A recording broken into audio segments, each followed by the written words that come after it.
Hey, it's Nicholas with the Backyard TARDIS here with another Backyard TARDIS Random Thoughts podcast.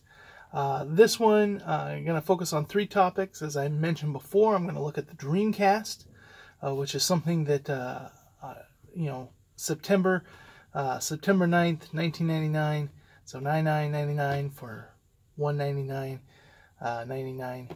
That was the big slogan back in the day for launching it in the U.S., and 22 years later, I'm finding myself a little nostalgic for it, so I was going to talk about that, as well as talk about SAGE 2021, and talk about Sonic Colors Ultimate, my initial thoughts. And there's been a ton of things that I've been wanting to podcast and just haven't had the time. I definitely want to do one about the Nintendo Direct we just had. Seeing as they announced 2 Directs in October during that September Direct, probably going to push that one off until at least the next one's out with the Smash character, and talk about them both there together, probably along with the Sony and Xbox press conference too as well, that happened this past month. And then on top of that, I have a bunch of ones that I want to talk about, different podcasts, but I am wanting to put that as its own random thoughts, just replying to a ton of podcasts I've been listening to. Every time I listen to a podcast, I got my note paper here, and if I have a point that I'm like, oh, I have something I want to say about that, I write it down in there, and a list to do that. So that keeps accumulating. I'm probably at the point where there's 2 podcasts out of that now. But have to give some props to the Dreamcast. Okay. As mentioned, September 9th, 1999, so $99.99, and of course, it was being sold for $199.99, and that was an amazing price.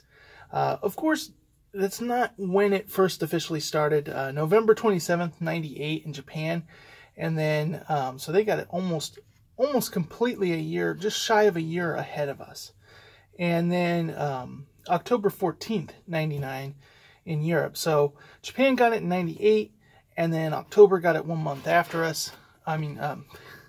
Europe got it 1 month after us. And it's just one of those things where the US, though, that push, Japan was plagued with, they had shortages and that kind of thing. But the US set records. It had 225,132 units sold in 24 hours, with a record income of $98.4 million in those first 24 hours. That was a huge world record. To kind of give you an idea, this beat Star Wars as the most grossing thing to sell in 24 hours. So Star Wars movie tickets weren't even doing that. And this is, talking about episode 1, the hype of that. This outperformed that in the first 24 hours. Now, obviously the Dreamcast wasn't in every home. It didn't continue to hold that success, but why did it have such initial success? Well, one of the things, it launched with 18 games. And some amazing games, some of those initial launch games, stuff like Sonic Adventure, those rank on people's top 10 lists. Those were some astonishing, and when you look at, and when this stuff started coming out in 98 and 99, when you look at N64 and you look at Sony PlayStation and you compare that to the Dreamcast, it blows them out of the water what the Dreamcast can do. Whereas the Dreamcast ended up being possibly the least powerful of its generation. There's some give and take there. There's some things that it's better at than the PlayStation 2, and there's some things that the PlayStation 2 is better at than the Dreamcast. But the GameCube and the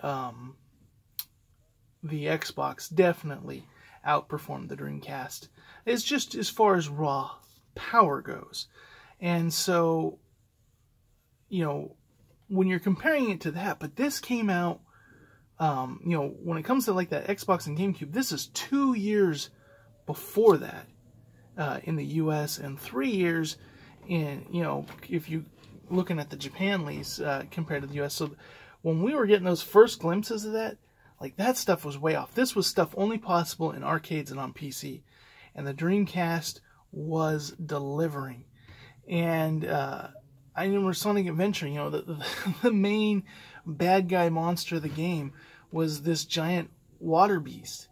And, you know, it was just all the water effects that they were just showing off what the Dreamcast could do. They never would have done something like that on a previous hardware. And, but Sega had a tough time because most of what worked against the Dreamcast is Sega's past history.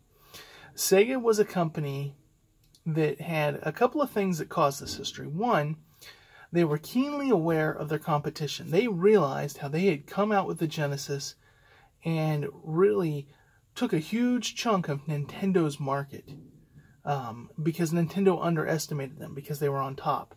And because of that, there were a lot of little companies that also entered the 16-bit and 32-bit hardware era, like the Philips CDI, the 3DO, these different things. And Sega was constantly concerned that one of these would take off and surpass them. So they constantly were trying to add upgrade hardware to their hardware, not just to compete with Nintendo, but to compete with these other people who were trying to use CDs. So they had the Sega CD. Then they came out with a 32X and then the Saturn. And the Saturn was supposed to be a 2D machine, but then Sony came out with the PlayStation, and they made some decisions that made the Saturn expensive to last minute upgrade it to a 3D machine. And what you had then is a consistency of Sega releasing expensive hardware, one right after the other, and a lot of them not getting support. And so this tanked the Saturn.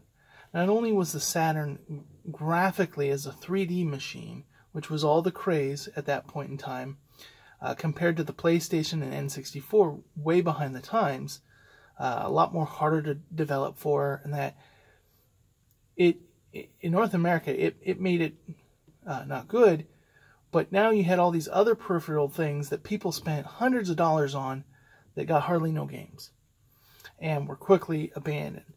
This put developers, third-party developers, really at odds with Sega. And which is completely different than how they were with the Dreamcast, which got amazing third-party support. I mean, not the Genesis. And the Dreamcast did too, but it had some notable ones that backed out. They had EA back out. So Sega had to really pull their weight and pull out all the stops with this. One of the things they did is they created their own sports titles to combat the fact that EA had abandoned them. And they actually did some sports titles that I think were even better than what EA is offering. But, you know, we know today everybody goes out, they get the latest Madden game or a FIFA game every year. The one everybody's playing, not on the Dreamcast. Dreamcast has its own version. And so that both was a good thing and a bad thing for the system. Because it had something unique that it only could offer, but it was missing something that everybody else was playing, and if you wanted to do what everybody else was talking about, you had to buy a system that wasn't a Dreamcast.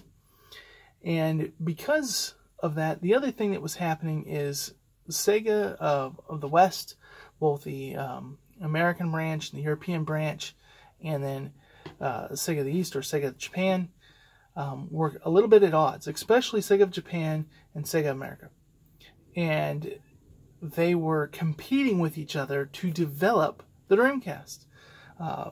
And this kind of back and forth inner competition meant that they developed multiple versions of the Dreamcast. They'd even done a contract with a company to produce Dreamcast that they ended up not going with, and that company sued them. So at this point when the Dreamcast is coming out, they're just hemorrhaging money. The Dreamcast was printing money, but Sega was losing it faster than they could print it. They couldn't make Dreamcast, even though the demand was there, they couldn't make Dreamcast fast enough to make up for the money they were losing. So they started out there, but they pushed hard on the campaign for the Dreamcast. And one of the things that they did is not only did they have 18 games at launch, but a month before it launched, Hollywood Videos offered it so you could rent the Dreamcast. Even today, you don't really see places do that. You could rent bring home a console that wasn't even out yet home. I'm surprised that the Hollywood Video wasn't worried that everybody would just not bring it back, but everybody could rent it, because Dreamcast was one of those things that seeing is believing, and this is a big thing. This is something I think that VR needs to do. Of course, we don't have video stores anymore, but if you could rent VR, VR is something that you have to experience to really understand what the hype is about. And people can tell you it's great and amazing, and it costs $600 for you to find out if you get motion sickness from it and can even do it. But if you could rent it, have that experience, become addicted to it, and want to get it, I have a feeling VR headsets would take off a lot more, because you're asking people to plump $600 down. But Dreamcast did that. Now, it was top of the line in a lot of ways. It had VGA support. Now, this is right before the HDMI came out. So the VGA support, supporting the 420p, 480p, this was kind of like the dividing line on the consoles. Before this, none of it natively supported that. There were upgrade cable boxes from third-party companies you could buy, but this natively output in that. It had a GD-ROM, so 1 gigabyte. Now, one of the things that hurt the Dreamcast, Sony came out with a DVD format, and they put that in the PlayStation and sold it cheaper than a regular DVD player is. So that really hurt them. But even so, the GD-ROM, Sega was already realizing, as somebody who wasn't in the business of making these things, they had to license this out from somebody. They realized that a CD, like what the PlayStation, the Sega CD, the Saturn, all these different things had, couldn't, as great as it was for saving cost on cartridges, it wasn't going to be able to hold the space amount they needed. And so here they had the GD-ROM CDs, which were just like CDs in all basic purposes, but they had that extra space. Now, the Dreamcast was one of Sega's most successful consoles overall. It's a little muddled on what it actually sold. You look at different websites, you'll see anywhere from 9 million to 12 million. And from what I can gather from that, about 12 million units were produced. And while the console was actively on the market, about 9 million and change were actually sold at retail before it was discontinued. And then the rest were just stock that either some of it has been found later on, some of it was shipped out to stores at super discount price, liquidating it. But recorded sales show about 9 million. So it's the lowest of that generation, closely followed by the GameCube, and then the Xbox, and then the Sony PlayStation 2. Whoa, way above it. More than all three of those put together. But what really makes the Dreamcast stand out is some of the things that it did innovative. Like I mentioned, the VGA, it had good RAM, so it caused, compared to previous generations, it really showed that support for that. Good sound quality. It worked, it doubled as a CD player, and sound was a big involvement in a lot of its games. The VMU, the visual memory unit, that little detachable memory card that could be a little game, but it could also show you your files. And they were innovating. One of the things that they showed off that they never got to release, they had a VMU MP3 player. This is pre-iPod. Imagine, and they were in talks with like Napster to put Napster on the Dreamcast to download. If the Dreamcast had lasted just a year or more longer, these are things we could have seen. They were thinking about these things. The online, coming with the 56K modem in the box, was revolutionary. This is putting online gaming, instead of being like this super niche thing that some people did or computer game players did, this put it in the home console market. And Microsoft greatly pulled from this. In fact, one of the podcasts, I recently mentioned it on my podcast highlight, Sega Bits, Sega Talk podcast, read some of the transcripts from one of the meetings that Sega and Microsoft had. Microsoft picked Sega's brain, like, how do you do this? How can we successfully make a online market? And Sega did that. But they revolutionized with games. Sonic into 3D, the Sonic Adventure was an amazing game. But the Dreamcast was also a system with a lot of unique titles. Not only did it have like arcade perfect ports of stuff like Virtual Fighter and a lot of racing games, Sega Rally and that kind of stuff, but it was also a console that had a lot of unique games. Speaking of arcade ports, Crazy Taxi. What a unique concept, instead of just a regular racing game, you're driving around as a taxi driver. But it also had games that, like you think Jet Set Radio, timepiece Japanese culture of, these gangs that are out graffitiing and skating and just kind of that whole vibe, and it really is unique. You have Space Channel 5, the dancing rhythm game that's kind of really unique. It's not a dance pad, you think of like the Just Dance games, and I think a lot of that came from like Space Channel 5 and stuff that came up. You have a game like Shenmue. Now Shenmue is really the first true open world game. This is, when you think of stuff like Grand Theft Auto, these different things, and everything's open world now. Everything is. But Shenmue was that, before that was really a thing. And they built that engine. They spent so much money on that, that even if they sold one copy for everything, so they needed to sell like 15 million units of that to break even on the cost that they put into it. But that cost also produced Shenmue 2, which did release on the Dreamcast, like in Japan, didn't make it over here, went to the Xbox over here. But their idea was that they were going to do 5 or 6, so unfortunately, at its time, it didn't catch enough people to sell units, but it was just this unique open world experience that was really pushing what a video game could be. You had Phantasy Star Online. So this took an old JRPG franchise and turned it into an MMO.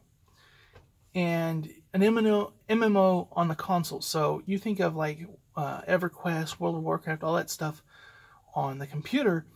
This is doing it on your console. Something that a lot of people thought that like consoles just couldn't capture that. And they managed to do it. And they've set the standard for doing it.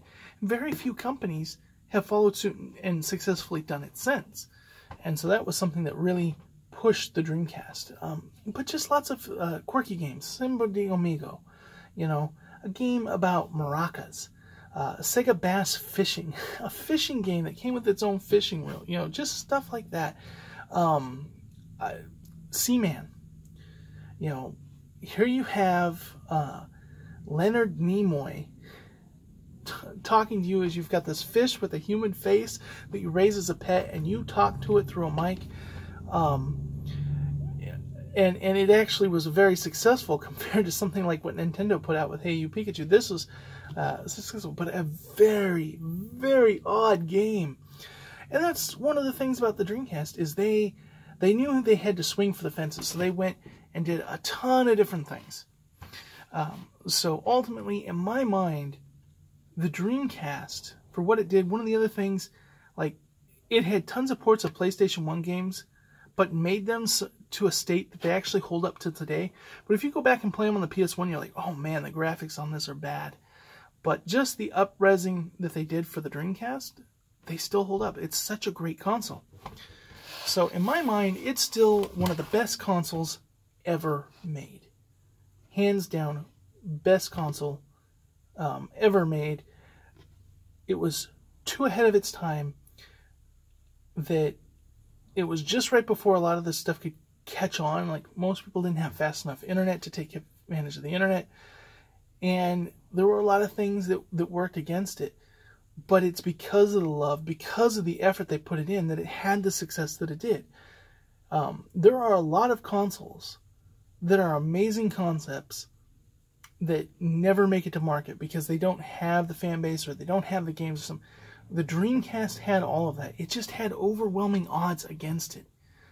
The deck was stacked for it to lose before it even launched, and it still was a moderate success.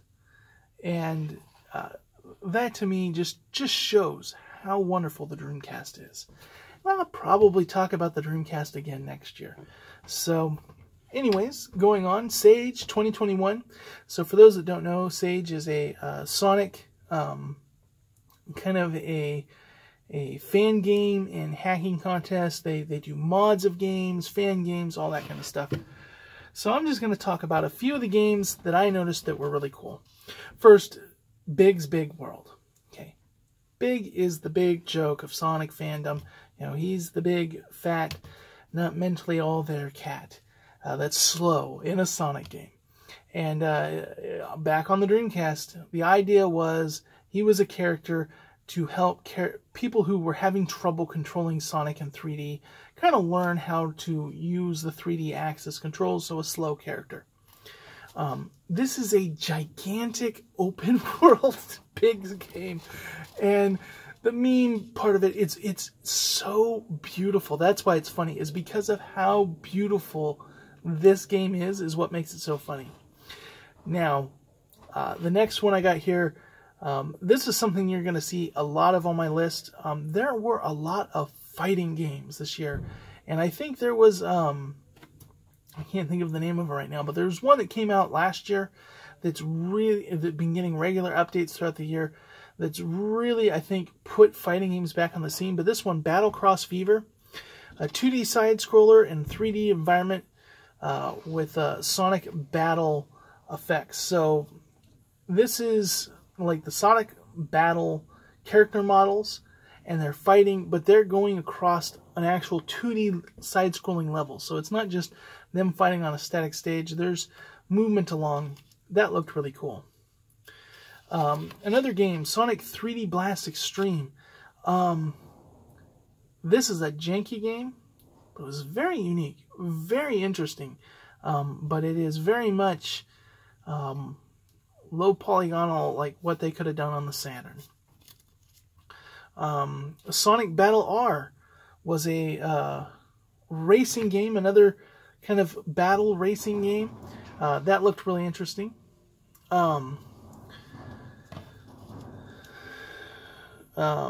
The Sonic Before the Sequel Plus. Now, Sonic Before the Sequel was a previously 2D fan game that was really well done. Really well done.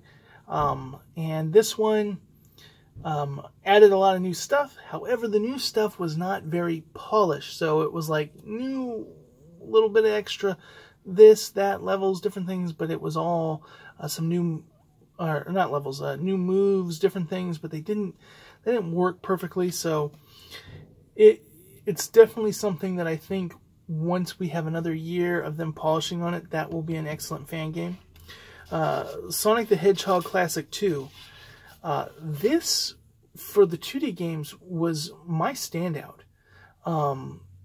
This added Fang, Knack the Weasel, Fang the Sniper, but Knack the Weasel, as he's known in the US, added him as a playable character along with Sonic, Tails, and Knuckles.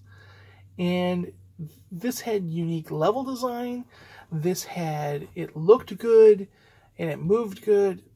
This was just a solid entry, so really like this. Sonic Riders X. Now, I like Sonic Riders.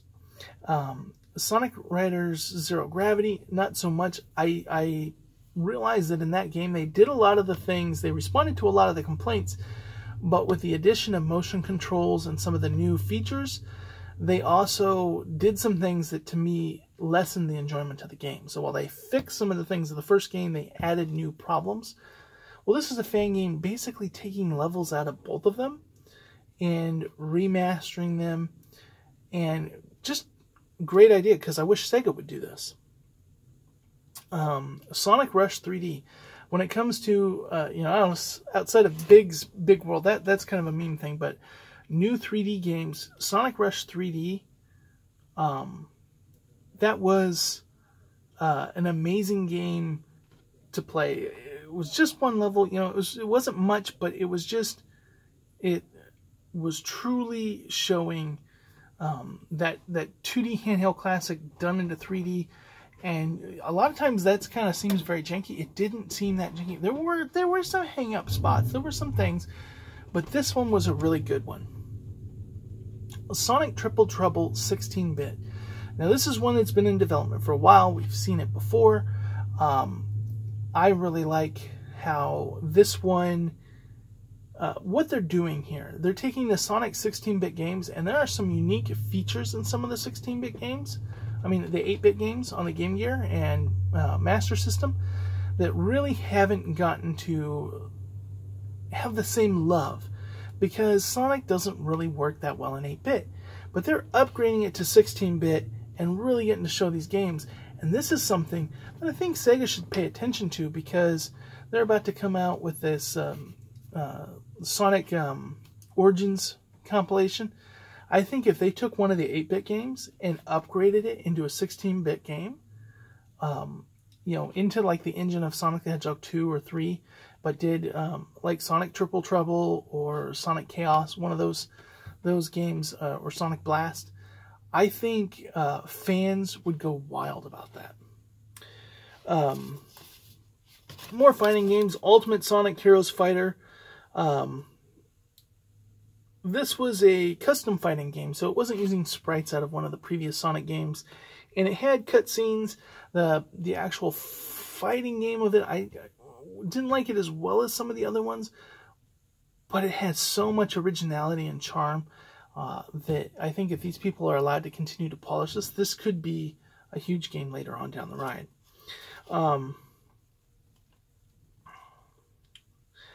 Sonic Battle. Well, they're just taking the name. This one had cool sprites. It was 2D, and it was close. It was a lot closer up compared to like the game on the Game Boy Advance. So these are just some of the ones. Pico Sonic. Now here's one, the Sega Pico. This is like 8-bit, but it's very different. This is very limited hardware. Going and taking a game and downgrading it to work on the Sonic Pico hardware. That was kind of interesting. Now, there were 2 Mega Man games that were done. It's not all Sonic. There were Mario and Sonic and Bomberman and different things, but Mega Man X Synthesis, this is a game I needed. I want more Mega Man X. Everyone liked when, you know, Mega Man 9 and 10 came out. I want, you know, a Mega Man X that's done like it's on the Super Nintendo, and that's what that really was. And then Mega Man Robot Master Mayhem. And this is basically just a Mega Man fighting game, once again a fighting game, of all like the Robot Masters and stuff. So that was just super fun. All the fighting games Capcom does, I don't know why they're not doing that. Okay, so that was just a fraction of what was at the Sonic hacking contest, but that really is one I liked. Now, there are demos that are, you know, they're being made by kids, and there are others that are very polished. These were some that stood out to me as noteworthy. I didn't get a chance to look at them all, so I probably am missing some great, amazing game. But there are a lot of games that I didn't mention that are interesting concepts. I will never dunk on somebody because I couldn't even make a game about stick figures. I couldn't develop Solitaire. I couldn't develop Hangman. I have no programming skills whatsoever. As you see by my numerous editing skills, as cars go by, all that'll be in the video because I don't edit. Now, the other thing I wanted to talk about is Sonic Colors Ultimate. This is a game that is the latest Sonic release. This is a game that was originally on the Wii, It was promoted as being like the ultimate edition of this. There were a lot of upgrades. It has been derided seriously. It's just being knocked by everyone as being this horrible glitching mess, even induces seizures, unplayable, just broken thing. And the worst version is the Nintendo Switch version. Well, guess what I got? I got the Nintendo Switch version. Now, I didn't pay for the early access digital because I wanted the physical release. Which meant I got a day one patch, which I downloaded before I played it. I have no doubt that some of these game-breaking glitches existed in the early access version. But that's kind of what early access is. But even after the update went, people were like, no, there's so many glitches, so many glitches. Well, it came out later that some of these glitches were being manipulated on PC. So they were using other things to make these glitches happen. Shame on you if you're doing that. But what gets me is people are trying to say this is Sonic Boom Rise of Lyric bad. This is Sonic 06 bad level glitches. I'm sorry. No, it's not. I made it through the first 3 worlds. Didn't have a single glitch. And when I did have a glitch on Asteroid Coaster, and guess what? I had that glitch on the Wii. I ran into some of the same things. The later levels in this game were not as polished. You could tell that there was a lot of love on the presentation in the initial levels, and as the game progressed, they became less and less polished. And the final levels of the game were really hard to get through because not only were they more difficult, but they were a little less polished, less, feedback, less playtesting and feedback and editing and feedback. Well, that's been true of a lot of Sonic games. Sonic Unleashed, it's notorious for its Eggman level being super ridiculously hard, and, why didn't they go back and fix some of this stuff? Why? Because by the time the playtesters got to that level, it was too late. The game needed to ship. They couldn't really do major edits to it. That's why. That's the same thing here. Now they go, well, why didn't you? They're not changing the game. They're upgrading some stuff. They're putting on newer hardware. And people are upset, how come the Switch is having a harder time running this? Because it's not a port. In that it's not an emulated port. It is going back, redoing it for the Switch. So the graphics are up-res, and that's why some of the things, it's like, well, why is this worse than this?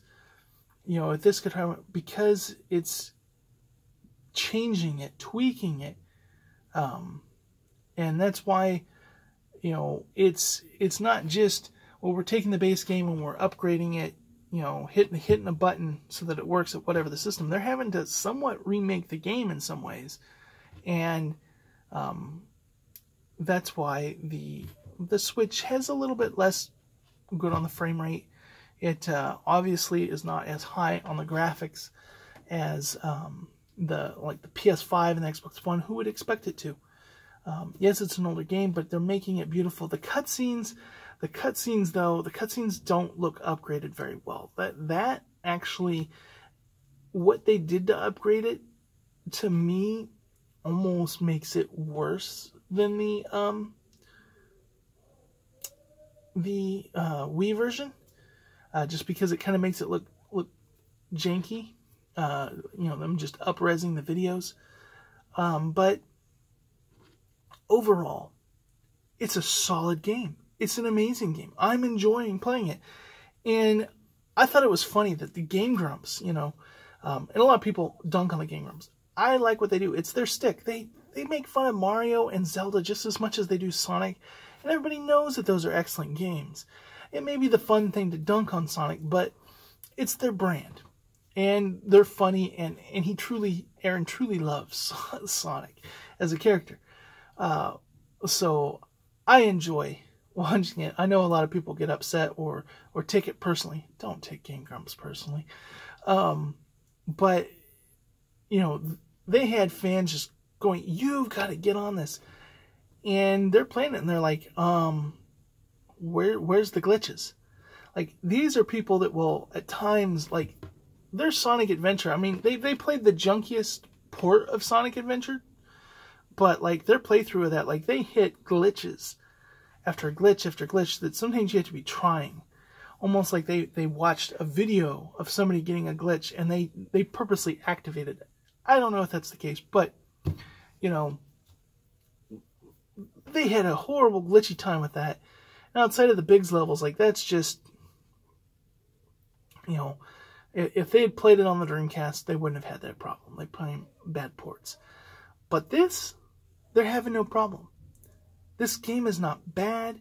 This game is not good, but angry YouTubers want to be out there and make this game look like it's bad. So I recommend it. If you're somebody who mildly likes Sonic, maybe you haven't really played a whole lot of 3D stuff, this is something you get out there.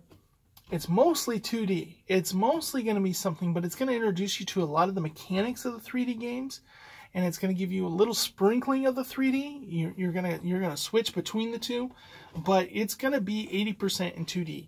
So if you're somebody who was a fan of Sonic on the Genesis, and you just think all this is, check it out. It's a good game. And despite what people are saying, it is not a broken mess. It is not. Now, there have been multiple updates. They're continuing to improve it. But honestly, unless you're going and looking for it, you're not going to be sitting there frustrated, throwing your controller down because the game has game-breaking glitches. It's just not going to happen. In fact, when it comes to a Sonic game, it's one of the more polished ones. Anyways, that ends this Backyard TARDIS Random Thoughts discussing the Dreamcast, Sonic Hawking Contest, and, of course, Sonic Colors Ultimate Edition on the Switch. Now, like I said, I'm going to have an upcoming video. I'm going to talk about that Nintendo Direct because it blew my mind. And, Seth Rogen is voicing Donkey. Chris Pratt is Mario. Yeah, I'm going to have to talk about that. So I'll catch you in the next video.